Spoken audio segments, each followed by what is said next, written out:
கிறிஸ்து இயேசுக்குள் மிகவும் அன்பாய் அழைக்கப்பட்ட அன்புக்குரிய சகோதர சகோதரிகளுக்கு உங்கள் யாவருக்கும் நம்முடைய ஆண்டவராக இயேசு கிறிஸ்து நாமத்தினாலே அன்பின் வாழ்த்துக்களை தெரிவித்துக் கொள்கிறோம். விசேஷமாக இந்த திருவுக்குள் நிகழ்ச்சியில் உங்களை சந்திப்பதில் மிகுந்த சந்தோஷம் அடைகிறோம். நாம் கடந்த சில வருஷங்களாக நாம் தேவனுடைய தெய்வீகமான சத்தியங்களை நாம் பொக்கிஷங்களாக நம்ம பார்த்துக்கிட்டு வந்திருக்கோம். அதை தொடர்ந்து கடந்த வாரம் நம்ம எதை குறித்து நாம் தியானித்தோம் அப்படின்னா, லேவியராகமம் 16ஆம் அதிகாரத்தில் இருக்கக்கூடிய பாவ நிவாரண நாள், அதில் சம்பந்தமான இருக்கக்கூடிய நேரான காரியத்தை தான் நம்ம தியானித்தோம். அதை தொடர்ந்து இந்த வாரம் என்ன பண்ணலாம் அப்படின்னா, நம்ம பொருளை நம்ம பார்க்கலாம். வாங்க நிகழ்ச்சிக்குள்ள நம்ம போகலாம்.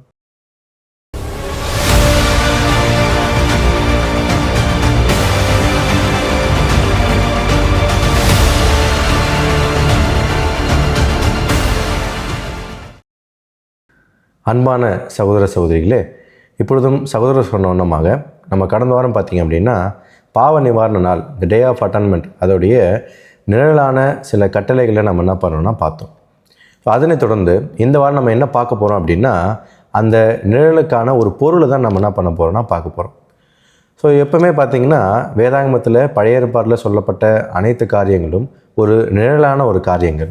ஸோ அதில் இருக்கக்கூடிய ஒவ்வொரு பொருளும் யாரை அடையாளப்படுத்தும் அப்படின்னு சொல்லி பார்த்தீங்கன்னா, நம்முடைய ஆண்டவராக இயேசு கிறிஸ்துவை அது என்ன பண்ணணும்னா அடையாளப்படுத்தும் அப்படின்றத நம்ம பார்க்குறோம். ஸோ அதுக்கு கொலோசியர் 2ஆம் அதிகாரம் 16ஆம் வசனம் 17ஆம் வசனம் வாசிக்கும் போது, அவைகள் வருங்காரியங்களுக்கு நிழலாக இருக்கிறது, அவைகளின் பொருள் கிறிஸ்துவை பற்றினது அப்படின்னு ரொம்ப தெளிவாக என்ன பண்ணியிருப்பாங்கன்னா சொல்லியிருப்பாங்க. ஸோ அப்போது நம்ம பார்த்த இந்த பாவ நிவாரண நாள் அப்படின்ற இந்த ஒரு நிழலான காரியத்தில் கிறிஸ்துவை பற்றிதான உண்மைகள் எப்படி மறைக்கப்பட்டிருக்கிறது, அதை நம்ம எப்படி கண்டுபிடிக்கலாம் அப்படின்னு தான் நம்ம என்ன பண்ண போகிறோம்னா பார்க்க போகிறோம். ஸோ அதில் கடந்த வாரம் நம்ம என்னென்னலாம் பார்த்தோன்றதை நம்ம ஒரு ரிவிஷன் பண்ணிட்டோம் அப்படின்னா, ஸோ அதை நம்ம ஈஸியாக என்ன பண்ண முடியும்னா கம்பேர் பண்ண முடியும். ஸோ கடந்த வாரம் நம்ம பார்த்ததெல்லாம் என்னென்ன அப்படின்னு சொல்லி பார்த்தீங்க அப்படின்னா, இந்த பாவ நிவாரண நாள் அப்படின்ற இந்த ஒரு நாளில் ஆசாரியன் இந்த ஒரு நாள் மட்டும்தான் எங்கே பிரவேசிக்க முடியும் அப்படின்னா மகா பரிசுத்த ஸ்தலத்துக்குள்ளே பிரவேசிக்க முடியும். அதே போல் அந்த ஒரு நாளில் அவர் பார்த்திங்கன்னா எப்போவுமே அணிகிற அந்த ஒரு ஆசாரியவுடைய அவர் அணியக்கூடாது, சணல் நூல் வஸ்திரம் தான் என்ன பண்ணணும் அவர் தரிக்கணும் அப்படின்னு சொல்லி பார்க்கணும். அதுக்கடுத்து பார்த்திங்கன்னா அவர் தனக்காகவும் தன்னுடைய குடும்பத்துக்காகவும் அவர் என்ன பண்ணணும் அப்படின்னா பலி செலுத்தணும். அதுக்கப்புறம் தான் அவர் ஜனங்களுக்காக என்ன பண்ணணும்னா பலி செலுத்தணும். இதில் 2 ஆடுகளை அவர் என்ன பண்ணணும்னா சூஸ் பண்ணி, ஒன்று கத்தருக்காகவும் ஒன்று போக்காடாகவும் என்ன பண்ணணும்னா விடப்படணும் அப்படின்னு சொல்லி பார்க்குறோம். ஸோ அடுத்து இந்த ஒரு பாவ நிவாரண நாள் எப்பொழுது அனுசரிக்கப்படணும் அப்படின்னா 7ஆம் மாதம் 10ஆம் தேதி என்ன பண்ணணும் அனுசரிக்கப்படணும். அதே போல் இந்த கர்த்தருக்கென்று தெரிந்து கொள்ளப்பட்ட இந்த ஒரு வெள்ளாட்டு கடாவினுடைய ரத்தத்தை இந்த மகா பரிசுத்த ஸ்தலத்தில் இருக்கக்கூடிய கிருபாசனத்தின் மேலே 7 தரம் என்ன பண்ணணும்னா தெளிக்கணும் அப்படின்னு சொல்லி பார்க்குறோம். ஸோ அடுத்து என்ன அப்படின்னா, இந்த இடத்துல ஒரு சுதேசி ஆனாலும் ஒரு பரதேசி ஆனாலும் என்ன பண்ணணும் அப்படின்னா, தங்களுடைய ஆத்துமாக்களை தாழ்த்தி எந்த ஒரு வேலையும் செய்யக்கூடாமல் அவங்க என்ன பண்ணணும்னா இருக்கணும் அப்படின்றதுலாம் நம்ம என்ன பண்ணோம்னா கடந்த வாரம் பார்த்தோம். ஸோ அதனுடைய பொருள் தான் நம்ம என்ன பண்ண போகிறோம்னா இந்த வாரம் பார்க்க போகிறோம். ஸோ இதில் லேவியராகமம் 16ஆம் அதிகாரத்தில் சொல்லப்பட்ட ஆரோன் ஆசாரியன் யார் அடையாளப்படுத்துகிறார் அப்படின்னு சொல்லி பார்க்கும்போது நமக்கு நல்லாவே தெரியும், அது நம்முடைய ஆண்டவராகிய இயேசு கிறிஸ்துவை என்ன பண்ணனா அடையாளப்படுத்துகிறது அப்படின்னு சொல்லி பார்க்குறோம். ஸோ அதுக்கு ஆதாரமாக நம்ம என்ன பண்ணலாம், ஒரு வசனம் வாசிக்கலாம். பாருங்கள், வாசிக்கலாம். எபிரேயர் 4ஆம் அதிகாரம் 15ஆம் வசனம் வாசிக்கும் போது, நம்முடைய பலவீனங்களை குறித்து பரிதபிக்கக்கூடாத பிரதான ஆசாரியர் நமக்கு இராமல் எல்லா விதத்திலும் நம்மை போல் சோதிக்கப்பட்டும் பாவம் இல்லாதவராக இருக்கிற பிரதான ஆசாரியரே நமக்கு இருக்கிறார் அப்படின்னு சொல்லி தெளிவாக சொல்லியிருக்கு. அப்படின்னா நமக்குன்னு ஒரு ஆசாரியர் இருக்கிறாரு, அவர் தான் நம்முடைய ஆண்டவராகிய இயேசு கிறிஸ்து. அப்போது ஆரோன் யார் அடையாளப்படுத்துகிறார் அப்படின்னு சொல்லி பார்த்தீங்கன்னா, நம்முடைய ஆண்டவராகிய இயேசு கிறிஸ்து என்ன பண்ணான்னா அடையாளப்படுத்துகிறார் அப்படின்னு சொல்லி பார்க்கணும். அப்போ இந்த பாவ நிவாரண பலி அவர் தனக்காகவும் தன்னுடைய குடும்பத்துக்காகவும் செலுத்தணும்னு பார்க்கும்போது, நம்முடைய ஆண்டவராகிய இயேசு கிறிஸ்து ஏதாவது பாவம் செஞ்சாரா? அவர் பாவ நிவாரண பலியை செலுத்த வேண்டிய ஒரு அவசியம் இருக்கா அப்படின்னு சொல்லி கேட்டிங்கன்னா, அவர் எந்தவித பாவமும் செய்யலைன்றது நமக்கு நல்லாவே தெரியும்.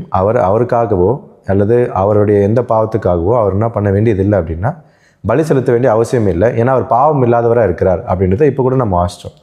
அப்போது ஆரோன் தனக்காகவும் தன் குடும்பத்துக்காகவும் பலி செலுத்துகிறார் அப்படின்ற ஒரு காரியத்தை நம்ம எப்படி புரிஞ்சுக்கிறது அப்படின்னு சொல்லி பார்க்கும்போது, ஃபஸ்ட்டு ஆரோன் என்ன பண்ணுறாருன்னா தனக்காகவும் தன் குடும்பத்துக்காகவும் பலி செலுத்துகிறாரு. அதுக்கப்புறம் இஸ்ரேல் ஜனங்களுக்காக என்ன பண்ணார்னா பலி செலுத்துகிறார். இந்த 2 காரியங்களையுமே பொருளில் நம்முடைய ஆண்டவர் இயேசு கிறிஸ்து ஒரே நேரத்தில் அதை செஞ்சு முடிச்சிட்டார் அப்படின்றத அப்போஸ்தலனாகிய பவுல் என்ன பண்ணுறாருன்னா ரொம்ப தெளிவாக பேசுகிறார். பாருங்கள், எபிரேயரில் 7ஆம் அதிகாரம் 27ஆம் வசனம் நம்ம படிக்கும்போது, அவர் பிரதான ஆசாரியர்களைப் போல முன்பு சொந்த பாவங்களுக்காகவும் பின்பு ஜனங்களுடைய பாவங்களுக்காகவும் நாடோறும் பலியிட வேண்டுவதில்லை. ஏனெனில் தம்மை தாமே பலியிட்டதினாலே இதை ஒரே தரம் செய்து முடித்தார் அப்படின்னு சொல்லி அப்போஸ்தலனாகிய பவுல் ரொம்ப தெளிவாக என்ன பண்ணுறேன்னா எழுதிட்டார். ஸோ முன்னாடி இருக்கக்கூடிய ஆசாரியர்கள், இன்னும் குறிப்பாக சொல்லணும்னா இப்போ நம்ம பார்த்துட்டு வந்துட்டு இருக்கக்கூடிய இந்த பாவ நிவாரணனால ஆசாரியன் ஃபஸ்ட்டு அவருக்காகவும் அப்புறம் ஜனங்களுக்காகவும் செலுத்த வேண்டிய ஒரு பலியை நம்முடைய ஆண்டவராக இயேசு கிறிஸ்து என்ன பண்ணிட்டார் அப்படின்னா முழுமையாக ஒரே தரம் அவர் என்ன பண்ணுறாருன்னா செய்து முடித்தார் அப்படின்னு சொல்லி பார்க்கும். ஸோ இந்த இடத்துல நம்முடைய சிந்தனைக்காக ஒரு கேள்வி என்ன அப்படின்னா, இந்த பாவ நிவாரண நாள் அப்படின்றதுல இந்த பாவ நிவாரண பலியும் சர்வாங்க தகன பலியும் என்ன பண்ணப்படும்னா செலுத்தப்படும். என்ன கேள்வி அப்படின்னு சொல்லி பார்த்தீங்கன்னா, இந்த பாவ நிவாரண பலியும் சரி, குற்ற நிவாரண பலியும் சரி, சர்வாங்க தகன பலியும் சரி, இது சாதாரண நாட்களிலே இது செலுத்தப்படக்கூடிய காரியங்கள் நம்ம அநேக இடத்துல படிக்கிறோம். அப்புறம் எதுக்கு இந்த ஒரு நாள் விசேஷித்த நாளாக தேவன் நியமித்து ஜனங்களுக்கு இந்த ஒரு கட்டளை கொடுத்துருக்கிறார்? ஏன் இந்த ஒரு நாளில் பாவ நிவாரண பலி அவர்கள் விசேஷித்த விதமாக செலுத்தணும்? இதுக்கும் மற்ற நாட்களில் செலுத்தக்கூடியதுக்கும் என்ன ஒரு வித்தியாசம் அப்படின்னு சொல்லி பார்க்கும்போது இங்கே தான் நம்ம என்ன பண்ணோம்னா ரொம்ப தெளிவாக ஒரு காரியத்தை புரிஞ்சுக்கணும். அவங்க ஒருவேளை பாவம் செஞ்சாங்க அப்படின்னா பாவ நிவாரண பலி அவங்க செலுத்துகிறாங்க, அறியாத செஞ்ச பாவத்துக்கும் அறிந்து செய்த பாவத்துக்கும். இது டெய்லி செலுத்துறதுக்கும் இதுக்கும் என்ன வித்தியாசம் அப்படின்னா, இந்த டே ஆஃப் அட்டான்மெண்ட், இந்த பாவ நிவாரண நாளில் அவர்கள் செலுத்தக்கூடிய பலி எதற்காக அப்படின்னா, இது அடுத்த ஒரு வருடத்திற்கு அவர்கள் செய்யக்கூடிய பாவங்களை அவர்கள் என்ன பண்ணணும் அப்படின்னா முன்கூட்டியே அதற்கான ஒரு பலி என்ன பண்ணாங்கன்னா செலுத்துகிறாங்க. ஸோ அதுதான் பார்த்தீங்கன்னா இந்த பாவ நிவாரண நாளில் அவர்கள் செலுத்தக்கூடிய இந்த பாவ நிவாரண பலி.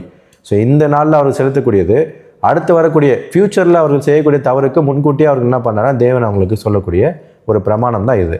ஸோ இதுக்கும் அவர்கள் தினந்தோறும் செய்யக்கூடிய காரியங்களுக்கும் வித்தியாசங்கள் இருக்குது அப்படின்னு சொல்லி பார்க்குறோம். சரி, அடுத்து இப்போது ஆரோன் நம்ம ஆண்டவர் இயேசு கிறிஸ்து அடையாளப்படுத்துகிறாரு, ஜனங்களுக்காகவும் அவருக்காகவும் செலுத்தக்கூடிய பலின்றது.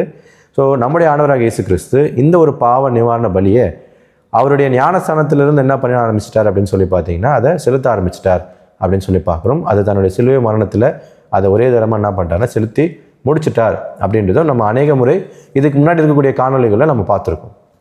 ஸோ அடுத்து கர்த்தருக்கென்று ஒரு வெள்ளாட்டு கடாவை அவர்கள் என்ன பண்ணணும்னா தேர்ந்தெடுக்க வேண்டும் அப்படின்னு சொல்லியிருக்காங்க. ஸோ இந்த கர்த்தருக்கென்று ஒரு வெள்ளாட்டு கடாவை தேர்ந்தெடுக்கணும் அப்படின்னும் போது இந்த வெள்ளாட்டு கடா இது யாரை அடையாளப்படுத்துகிறது அப்படின்னு சொல்லி பார்த்தீங்கன்னா, அப்போ போக்காடாக ஒரு ஆடு விடப்படுது, அந்த ஆடு அப்போ எதை அடையாளப்படுத்துது அப்படின்னு சொல்லி பார்க்கும்போது இந்த போக்காடை குறித்து நம்ம என்ன பண்ண போகிறோம் அப்படின்னா தனியாக இன்னொரு காணொலியில் இதை தனியாகவே நம்ம என்ன பண்ணணும்னா பார்ப்போம். இதில் ஒரு தேவனுடைய மகத்துவமான திட்டம் என்ன பண்ணப்பட்டிருக்குன்னா அடங்கியிருக்கு. இந்த கர்த்தருக்கென்று தெரிந்து கொள்ளப்பட்ட இந்த ஒரு வெள்ளாட்டு கடா எதை அடையாளப்படுத்துது அப்படின்னு சொல்லி பார்த்தீங்கன்னா, இது சபையாக அழைக்கப்பட்ட தேவனுடைய பிள்ளைகள் என்ன பண்ணுதுன்னா அடையாளப்படுத்துது அப்படின்னு சொல்லி பார்க்குறோம். ஸோ அடுத்து தொடர்ந்து வாசிக்கும் போது அந்த இடத்துல காளை அப்படின்ற ஒரு மிருகம் என்ன பண்ணப்படுதுன்னா அங்கே வருது. அந்த காளையினுடைய ரத்தத்தை எடுத்து என்ன பண்ணுறாங்கன்னா 7 முறை கிருபாசனத்தின் மேலே தெளிக்கிறாங்க. அப்போது வெள்ளாட்டுக்கடா சபையை அடையாளப்படுத்துது அப்படின்னு சொல்லி பார்க்கும்போது காளை யாரை அடையாளப்படுத்துது அப்படின்னா அது நம்முடைய ஆண்டவராகிய இயேசு கிறிஸ்துவை என்ன பண்ணுறதுன்னா அடையாளப்படுத்துது அப்படின்னு சொல்லி பார்க்கணும்.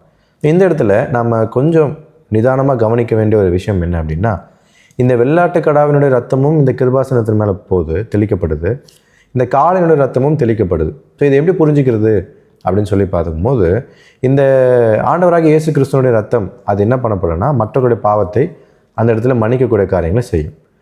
ஸோ காளை நம்முடைய ஆண்டவராகிய இயேசு கிறிஸ்துவ அதை என்ன பண்ணுறதுனா அடையாளப்படுத்துது அப்படின்னு சொல்லி பார்க்குறோம். ஸோ நம்முடைய ஆண்டவராகிய இயேசு கிறிஸ்துவனுடைய அந்த ரத்தம் மற்றவருடைய பாவத்தை என்ன பண்ணும் அப்படின்னா அது நீக்கும் அப்படின்னு சொல்லி பார்க்குறோம். வெள்ளாட்டுக்கடா சபையை அடையாளப்படுத்தும் போது இப்போது நம்முடைய ரத்தம் அங்கே தெளிக்கப்படுது, அப்போ நம்முடைய ரத்தம் அங்கே தெளிக்கப்படுற மாதிரி சொல்லப்பட்டிருக்கும் போது நம்மளுடைய ஜீவன் யாராவது ஒரு பாவத்தை அதை நீக்குமா அப்படின்னு சொல்லி பார்த்தீங்கன்னா இதை அப்படி அடையாளப்படுத்தாது. இது எப்படி புரிஞ்சுக்கணும் அப்படின்னா, இங்கே சபை அவருடைய ரத்தம் தெளிக்கப்படுதுன்னா இது அவருடைய ரத்தம் கிடையாது. சபை யாரை வெளிப்படுத்த போகிறது அல்லது சபை யாருடைய வாழ்க்கையை இந்த பூமியில் வாழ போகிறாங்க அப்படின்னா கிறிஸ்துவை வெளிப்படுத்தக்கூடிய அல்லது கிறிஸ்துவனுடைய வாழ்க்கையை தான் இந்த பூமியில் வாழ போகிறாங்க. அப்போது அவர்கள் தங்களுடைய பலியின் ஜீவியத்தை தேவனுடைய கரத்தில் ஒப்பு கொடுக்கும்போது அது எப்படி தான் போய் சேரும் அப்படின்னா கிறிஸ்துவனுடைய வடிவில் தான் என்ன பண்ணப்படும்னா கொண்டு போய் சேருமே தவிர அது தனிப்பட்ட விதத்தில் சபை அப்படின்ற விஷயத்தில் என்ன பண்ணால் அது சேராது அப்படின்னு சொல்லி பார்க்கணும். அப்போது நம்முடைய ஆண்டவர் இயேசு கிறிஸ்து தன்னுடைய ஜீவனை கொடுக்குறாரு. அப்போ 7 தினம் அங்கே என்ன பண்ணனா தெளிக்கப்படுது அப்படின்னா முதலாவது நம்முடைய ஆண்டவர் இயேசு கிறிஸ்துவனுடைய அந்த ஜீவன் அது யாருக்கு தான் கொண்டு போய் சேர்க்கப்படுது அப்படின்னா 7 சபையின் காலப்பகுதியில் வாழ்ந்துட்டு இருக்கக்கூடிய தேவனுடைய பிள்ளைகள் மத்தியில் தான் அது என்ன பண்ணப்படுதுன்னா ஃபஸ்ட்டு அதை கொண்டு போய் சேர்க்கப்படுது. பின்பு தான் அது 1000 வருட அரசாட்சியில் தான் ஒட்டுமொத்த உலக ஜனரிடமும் அது என்ன பண்ணப்படும்னா கொண்டு போய் சேர்க்கப்படும் அப்படின்னு சொல்லி பார்க்குறோம். அது அப்போ எப்படி போகும் அப்படின்னா பூரணமாக எல்லாரிடமும் அது என்ன பண்ணணும்னா கொண்டு போய் சேர்க்கப்படும் அப்படின்ற ஒரு காரியத்தை நம்ம என்ன பண்ணோம்னா இதுலேருந்து புரிஞ்சுக்கலாம். ஸோ அடுத்து என்ன பார்க்கலாம் அப்படின்னு சொல்லி பார்த்தீங்கன்னா, ஆசாரியனுக்கு தேவன் ஏன் ஒரு சணல் நூல் வஸ்திரத்தை தரிக்க சொன்னார்? ஸோ அதுக்கு என்ன ஒரு காரணம் அப்படின்னு சொல்லி பார்க்கும்போது, இந்த சணல் நூல் வஸ்திரம் லினன் கிளாத் இது எப்படி இருக்கும் அப்படின்னு சொல்லி பார்த்தீங்கன்னா, ஒரு வெள்ளை நிறத்தில் அது என்ன பண்ணணும்னா காணப்படும், ஒரு ஒயிட். ஸோ இது எதை அடையாளப்படுத்துது அப்படின்னு சொல்லி பார்த்தீங்கன்னா, நம்முடைய ஆண்டவராக இயேசு கிறிஸ்து தன்னை பலியாக ஒப்பு கொடுக்கக்கூடிய அந்த ஒரு 3 வருட ஊழிய காலப்பகுதியில் முற்றிலும் தன்னை ஒரு பரிசுத்த ஒரு பலியாக, ஒரு நீதி உள்ளவராக என்ன பண்ணார் அப்படின்னா, தன்னுடைய வாழ்க்கையை பலியாக அவர் என்ன பண்ணார்னா ஒப்பு கொடுத்தார் அப்படின்ற ஒரு காரியத்தை என்ன பண்ணணும்னா இதை அடையாளப்படுத்தும் அப்படின்னு சொல்லி பார்க்கணும். ஸோ அடுத்து கடைசியாக இன்னொரு விஷயம் அப்படின்னு சொல்லி பார்த்தீங்கன்னா, இந்த ஒரு பாவ நிவாரணனால ஜனங்கள் என்ன பண்ணணும் அப்படின்னா, தங்கள் ஆத்துமாக்களை தாழ்த்தி எந்த ஒரு வேலையும் அவர்கள் செய்யாமல் இருக்க வேண்டும் அப்படின்னு சொல்லி பார்க்கணும். ஸோ இது எதை அடையாளப்படுத்துது அப்படின்னா, பாவ நிவாரண பலியை இப்பொழுது செலுத்தி கொண்டிருக்கிற நாம். ஸோ பாவ நிவாரண பலி அப்படின்னா என்ன அர்த்தம் அப்படின்னு சொல்லி பார்த்தீங்கன்னா, பாவத்தை எதிர்த்து போராடக்கூடிய ஒரு வாழ்க்கை. ஸோ இது எப்போத்துலேருந்து நமக்கு தொடங்குதுன்னா, நம்மளுடைய ஞானஸ்தானத்திலேருந்து இது என்ன பண்ணணும்னா தொடங்குது. அப்போது இந்த பாவத்தை எதிர்த்து போராடக்கூடிய இந்த ஒரு காலப்பகுதியில் வாழ்ந்துட்டு இருக்கக்கூடிய நாம் எப்படி இருக்கணும் அப்படின்னு சொல்கிறது தான் இந்த வசனம் சொல்லுது.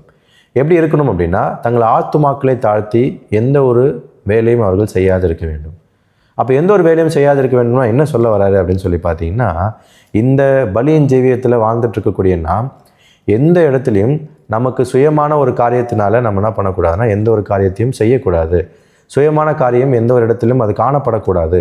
முற்றிலுமாக தேவனுடைய சித்தத்தை செய்யக்கூடிய ஒரே காரியமாக அது என்ன பண்ணணும்னா காணப்படணும் அப்படின்றது தான் இந்த ஒரு நாளில் அவர் என்ன பண்ணுறாருன்னா, எந்த ஒரு ஜனங்களும் சுய வேலைகளை செய்யக்கூடாதுன்ற விஷயத்த சொல்கிறார். நம்முடைய ஆண்டவர் இயேசு கிறிஸ்து கூட உதாரணம் எடுத்துக்கலாம். அவர் தன்னுடைய பாவ நிவாரண பலியை தன்னுடைய ஞானஸ்தானத்திலிருந்து தொடங்கும் போது அவர் முற்றிலுமாக என்ன பண்ணார் அப்படின்னு சொல்லி பார்த்தீங்க அப்படின்னா, தன்னுடைய எந்த சுயத்துக்கான எந்த வேலையும் செய்யாமல் தேவனுடைய சித்தத்தை செய்வதே எனக்கு போஜனமாக இருக்குது அப்படின்ற ஒரு காரியத்தை அவர் எண்ணி என்ன பண்ணார்னா தன்னுடைய வாழ்க்கையை அவர் ஒப்பு கொடுத்தார் அப்படின்னு சொல்லி பார்க்கும். அதனால் தங்கள் ஆத்துமாக்களை தாழ்த்தின்னு சொல்லப்படும் போது சொல்லர்த்தமாக பழைய ஏற்பாடில் அது எதை அடையாளப்படுத்துது அப்படின்னா, உபவாசத்தை என்ன பண்ணுதுன்னா அடையாளப்படுத்துது. இப்போ நம்ம உபவாசம் இருக்கணுமா அப்படின்னு சொல்லி கேட்டிங்கன்னா, அது எதை குறிக்குது அப்படின்னா, தேவனுடைய ஊழியத்தை செய்யக்கூடிய ஒரு காரியத்தை தான் என்ன பண்ணுறது அடையாளப்படுது. அதாவது தேவனுக்கு பிரியமான அந்த ஒரு காரியங்களை நாம் செய்யக்கூடிய விஷயங்கள். ஸோ தேவனுக்கு பிரியமான காரியங்கள் நம்ம செய்யணும்னாலே நம்ம என்ன பண்ண ஆரம்பிச்சிடுவோம் அப்படின்னா, நிறைய சுயமான காரியங்களை வெறுத்து அதை விட்டுவிட ஆரம்பிச்சிடுவோம், அந்த சாக்ரிஃபைஸ் பண்ண ஆரம்பிச்சிடுவோம். அதுதான் அந்த உபவாசம் அப்படின்ற காரியம் நம்ம புரிஞ்சிக்க முடியும். ஸோ அன்பான சகோதர சகோதரிகளே, இந்த பாவ நிவாரண நாளில் நம்ம என்ன புரிஞ்சுக்கிறோம் அப்படின்னா, இந்த பாவ நிவாரண நாள் அப்படின்றது இது நம்முடைய ஆண்டவராக இயேசு கிறிஸ்துவை எப்படிலாம் அடையாளப்படுத்துது அப்படின்றத நம்ம பார்த்தோம். இப்போ கடைசியாக பார்க்கும்போது இப்பொழுது இந்த பாவ நிவாரண பலியை நாமும் செலுத்தி கொண்டு இருக்கிறோம். எப்படி அப்படின்னா, ஒரு ஜீவ பலியாகவும் பாவத்தை எதிர்த்து போராடக்கூடிய ஒரு பலியாகவும் நாம் செலுத்திட்டுருக்கோம். அப்படி இருக்கக்கூடிய இந்த காலப்பகுதியில் தேவனுடைய வேலைகளை மட்டும் நாம் மிகவும் கவனத்தோடு செய்யணுமே தவிர எந்த விதத்திலும் சுயநலமான எந்த ஒரு காரியமும் நாம் எந்த விதத்திலும் நாம் காட்டிவிடக்கூடாது, அதை செஞ்சு விடக்கூடாது அப்படின்ற ஒரு எச்சரிப்பையும் தேவன் நமக்கு என்ன பண்ணார்னா கொடுக்குறார் அப்படின்னு சொல்லி பார்க்குறோம். அன்புக்குரிய சகோதர சகோதரிகளே, இந்நாளில் கூட நம்ம எதை குறித்து நம்ம தியானித்தோம் அப்படின்னா, பாவ நிவாரண நாளுடைய ஆவிக்குரிய அர்த்தத்தை நம்ம தெளிவாக நம்ம பார்த்தோம். ஸோ இதில் நமக்கு என்ன பாடம்ன்றதை நம்ம ஒரு வசனத்தில் நம்ம வாசிக்கலாம். எபேசியர் 5ஆம் அதிகாரம் 2ஆம் வசனம். கிறிஸ்து நமக்காக தம்மை தேவனுக்கு சுகந்த வாசனையான காணிக்கையாகவும் பலியாகவும் ஒப்பு கொடுத்து நம்மில் அன்பு கூர்ந்தது போல நீங்களும் அன்பில் நடந்து கொள்ளுங்கள்.